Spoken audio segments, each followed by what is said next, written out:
दोस्तों, हिमाचल प्रदेश की एक ऐसी परंपरा जिसे सुनकर कई लोग हैरान रह जाते हैं। मगर पहाड़ों में सदियों तक ये एक हकीकत थी। एक ही औरत की शादी एक ही परिवार के 2, 3 या 4 भाइयों से। आज हम आपको इसका पूरा सच बताएंगे। कहाँ होती थी, क्यों होती थी और क्या आज भी यह प्रथा जारी है। हिमाचल के खूबसूरत पहाड़, किन्नौर, कल्पा, सांगला और पूह जैसे इलाके, यहाँ की संस्कृति पर तिब्बत का गहरा असर रहा है। इन्हीं जगहों पर सबसे ज्यादा इस अनोखी परंपरा का पालन किया जाता था।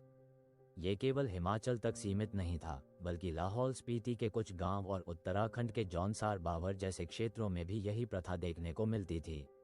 लेकिन आखिर ऐसा क्यों होता था? इसके पीछे पहाड़ी जीवन का कठोर सच छिपा है। पहाड़ों में खेती योग्य जमीन बहुत कम होती थी।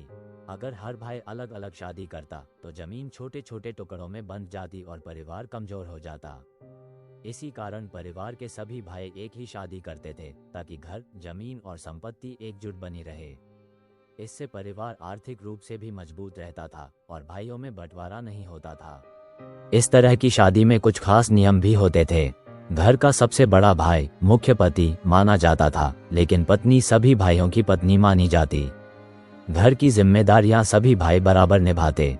कुछ इलाकों में रात का क्रम भी तय होता था। कौन भाई किस दिन पत्नी के साथ रहेगा, ये परिवार के नियमों से तय होता था, ताकि घर में किसी तरह का विवाद न हो। अब सबसे बड़ा सवाल, अगर बच्चे पैदा होते थे तो पिता कौन माना जाता था? उस समय डीएनए टेस्ट जैसी चीजें नहीं थीं, इसलिए एक सीधा नियम था, जो बच्चा होता उसे सबसे बड़े भाई का ही बच्चा माना जाता। इसे ज्येष्ठ पुत्र नियम कहा जाता था, यानी परिवार में हर बच्चा बड़े भाई का ही वारिस माना जाता था, चाहे जैविक पिता कोई भी हो। अगर आप सोचते हैं कि इस व्यवस्था में महिलाओं की स्थिति कमजोर होती होगी, तो ऐसा नहीं था। पहाड़ों में साझा बहू को बेहद सम्मान मिलता था। पूरा परिवार उसकी सुरक्षा और सम्मान की जिम्मेदारी लेता था। कई मामलों में पत्नी की बात परिवार में सबसे महत्वपूर्ण मानी जाती थी। समय बदला, सोच बदली और नई पीढ़ी ने इस प्रथा को धीरे धीरे छोड़ दिया। आज शहरों और कस्बों में तो ये पूरी तरह खत्म हो चुकी है। लेकिन सच ये भी है कि किन्नौर और लाहौल स्पीति के कुछ दूर दराज के गांवों में आज भी 2-3 ऐसे बुजुर्ग परिवार मौजूद हैं जो इसी परंपरा के अनुसार जी रहे हैं। ये संख्या बहुत कम है, लेकिन परंपरा पूरी तरह मिट नहीं गई है। हालांकि नई पीढ़ी इस व्यवस्था को अपनाती नहीं है। युवा अब अलग अलग शादियां करते हैं और मॉडर्न लाइफस्टाइल के कारण ये परंपरा धीरे धीरे इतिहास बनती जा रही है। कानून की बात करें तो भारत में इस तरह की शादी मान्य नहीं है, लेकिन पहाड़ों में इसे एक सांस्कृतिक परंपरा के रूप में देखा जाता था, इसलिए कभी इस पर सख्त कार्रवाई नहीं की गई।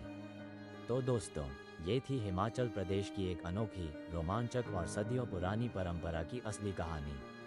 अगर आपको ये जानकारी रोचक लगी तो वीडियो को लाइक करें, चैनल को सब्सक्राइब करें और कमेंट में बताएं क्या आप ऐसी और भी अनोखी परंपराएं जानना चाहते हैं।